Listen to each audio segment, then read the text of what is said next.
An old man with dark, wrinkled skin stepped into Westview National Bank and announced, "This bank belongs to me." The guards laughed. Customers sneered. But when he opened his tattered bag, the laughter stopped instantly. "I'm Samuel Davis, the man your history erased," he declared, as yellow documents spilled onto the marble floor. The bank manager's face drained of color. 50 years of buried secrets were about to come crashing down. The wealthy patrons who moments ago mocked him now stood frozen, suddenly afraid of the truth this forgotten old man carried with him. The clock on Westview National Bank struck 2 p.m. when Samuel Davis pushed through the heavy glass doors. His charcoal suit hung loose on his thin frame, faded and patched in several places. Deep lines etched his dark face, each wrinkle a testament to years of struggle. His steps were slow but determined, worn shoes barely making a sound on the polished marble floor. The busy bank lobby hummed with activity. A security guard noticed Samuel immediately, his eyes narrowing with suspicion.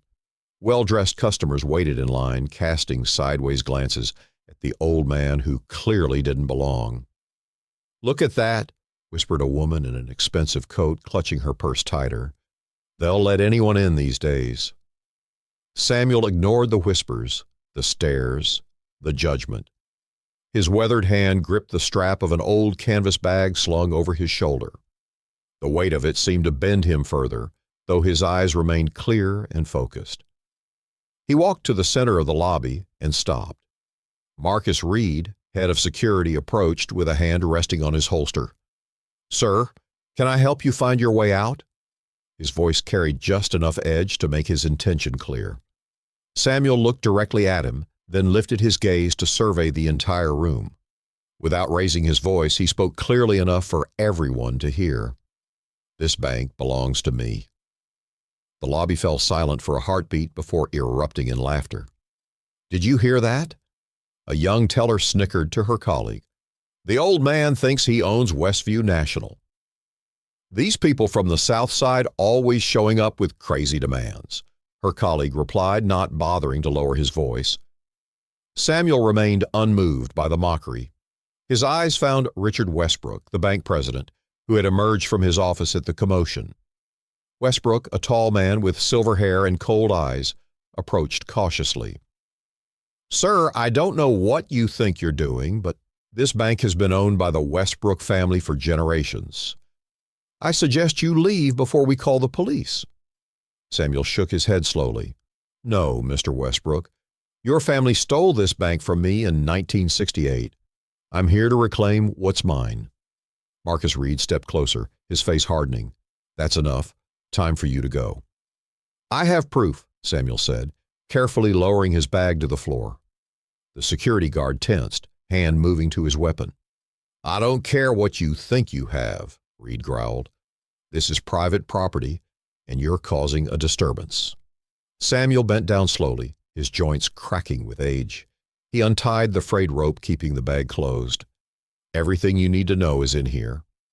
The entire lobby watched, a mixture of amusement and curiosity on their faces. Samuel pulled out a worn, leather-bound ledger, its pages yellowed with age. He held it up for all to see. "This is the original ledger of Westview Bank, 1968. My name, Samuel L. Davis, is on every page as founder and principal owner." He opened it carefully, revealing faded handwriting and official stamps. Richard Westbrook's confident expression faltered. The color drained from his face.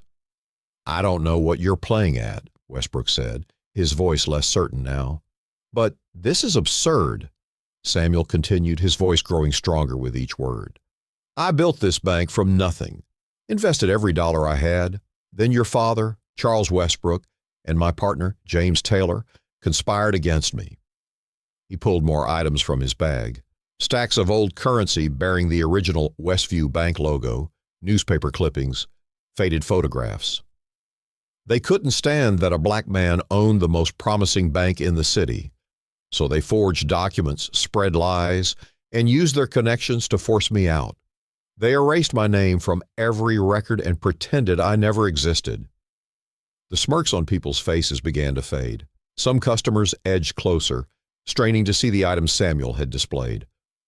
That's just some old paperwork, Reed insisted, but uncertainty crept into his voice. Probably fake.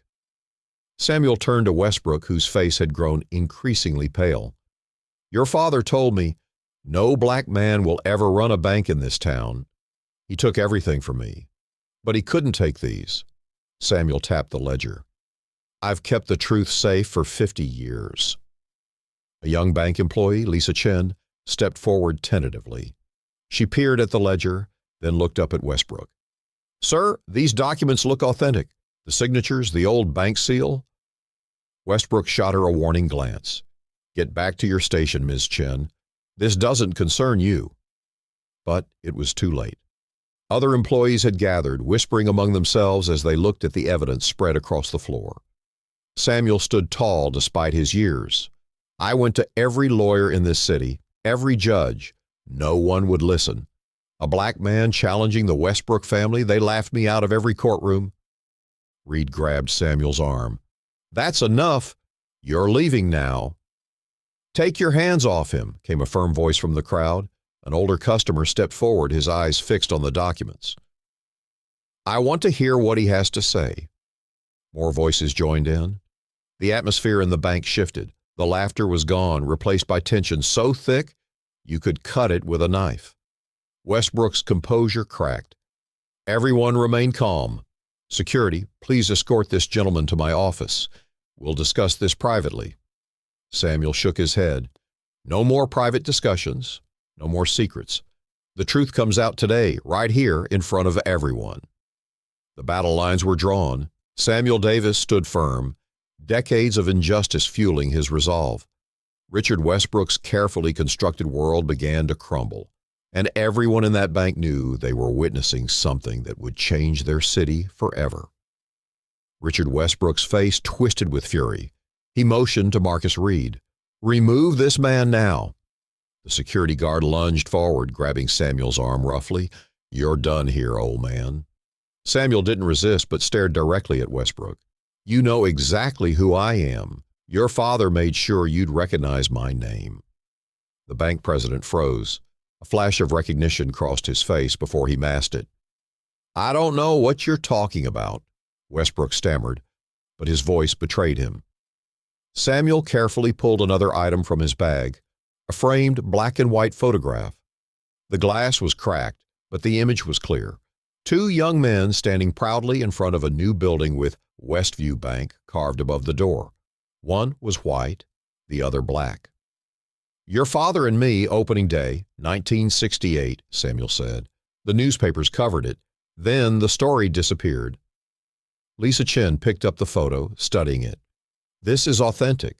Look at the building. It's the original structure. People began crowding around, phones out, capturing everything. A customer in a business suit examined the ledger. These are original incorporation documents. Both signatures are here, Charles Westbrook and Samuel Davis. Reed's grip on Samuel loosened. Uncertainty flickered across his face. Samuel continued, each word measured and clear. Charles and I were partners. I put up 60% of the capital. He handled the white clientele. I brought in customers from neighborhoods banks wouldn't serve. We were revolutionizing banking. Samuel pulled out newspaper clippings, their edges yellow and brittle. 3 months after opening, Charles came with papers claiming I'd sold my share, claimed I'd taken money from the vault. It was all lies. My father would never, Westbrook began. Your father told me no jury would believe a black man over him, Samuel cut in. And he was right. The judge dismissed my case without even reading the evidence. Charles had powerful friends. I had the truth. But the truth wasn't enough. The lobby had fallen completely silent. Even Reed had backed away, his authoritative posture crumbling as the story unfolded. I lost everything, Samuel continued, my reputation, my savings, my future. I tried to rebuild elsewhere, but word spread that I was a thief. No bank would hire me. No investor would back me. Lisa Chen was now flipping through the ledger, her eyes widening. The numbers don't match later records. There's a whole section that was rewritten. She looked up at Westbrook. Someone altered the official history. Westbrook's composure shattered entirely. Sweat beaded on his forehead as he looked frantically around the lobby, now filled with witnesses recording every moment. "This is absurd," he tried again, voice cracking. "This man is clearly confused. These documents could be forgeries." An elderly customer stepped forward. "I remember this story. My father mentioned a black co-founder who disappeared suddenly. The white folks said he stole money, but nobody in our community believed it." Samuel nodded. "For 50 years, I've kept these records safe, waited for the right moment. Last month, I found proof that sealed everything." He reached into his bag one final time and withdrew a sealed envelope.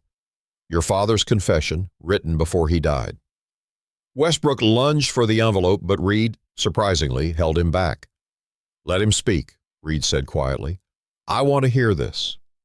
Samuel carefully opened the envelope and removed a handwritten letter. "Charles Westbrook wrote this 5 years ago, sent it to his lawyer with instructions not to open it until after his death. The lawyer was an old friend of mine from college. He remembered me."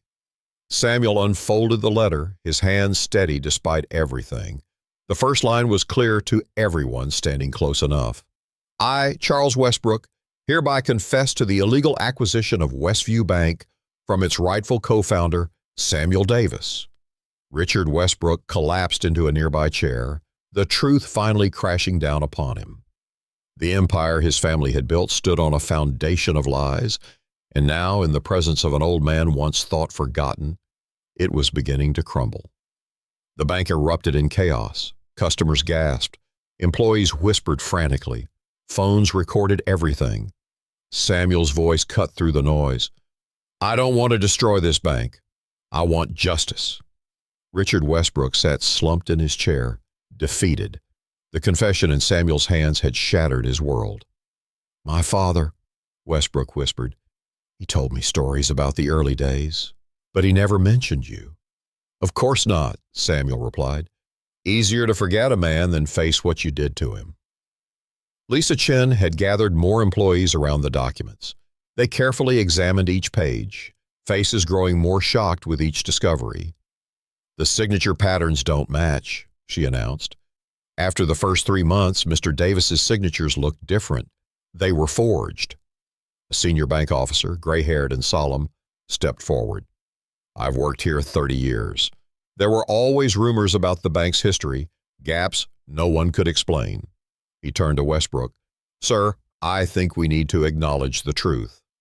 Marcus Reed, who minutes ago had threatened Samuel, now stood protectively beside him. His transformation was complete, from enforcer of injustice to guardian of truth. Westbrook finally stood. His hands trembled, but his voice steadied. "Mr. Davis," he said, "I cannot undo what my father did, but I can start making it right." He extended his hand. "Will you join me in my office, not to hide the truth, but to begin restoring what was taken?" Samuel studied him carefully. 50 years of fighting had taught him caution. "The world needs to know first," Samuel insisted. "No more secrets." Westbrook nodded. "You're right." He turned to the gathered crowd. "Today, Westview National Bank acknowledges its true founder, Samuel Davis. The history we've presented was false. We commit to a full investigation and appropriate restitution." A reporter who'd been called by a customer pushed forward. "Mr. Westbrook, are you admitting your family stole this bank through racial discrimination?" Westbrook hesitated only briefly. "Yes, and we will make it right." The cameras flashed. History was being rewritten before their eyes. Samuel finally allowed himself a small smile, not of triumph but of relief. His shoulders straightened as if a great weight had been lifted. 50 years, he said quietly. 50 years of fighting, when all I needed was for people to listen. Lisa Chen approached with the original ledger. "Mr. Davis, I believe this belongs to you." As Samuel took the ledger, spontaneous applause broke out. People who had mocked him an hour earlier now stood in respect. The bank that had once ejected him now welcomed him as its rightful founder. Westbrook and Samuel walked toward the president's office, no longer adversaries but partners in healing a half-century wound. Samuel paused at the threshold, looking back at the crowd. "Truth doesn't expire," he said. "It waits. sometimes for years, sometimes for generations, but eventually it finds its way home. The door closed behind them. Outside, news crews arrived. Within hours, Samuel's story would spread nationwide. The old man everyone had laughed at would become a symbol of perseverance and delayed justice. Inside that office, a new chapter began, not just for a bank, but for a community forced to face its past and find redemption in the truth. This is the power of standing for what's right, even when the world stands against you. Sometimes justice takes a lifetime, but it's always worth the fight. If this story moved you, hit that like button. Did you ever witness someone standing up for truth against all odds? Share your thoughts in the comments. Subscribe for more powerful stories that remind us what really matters in life.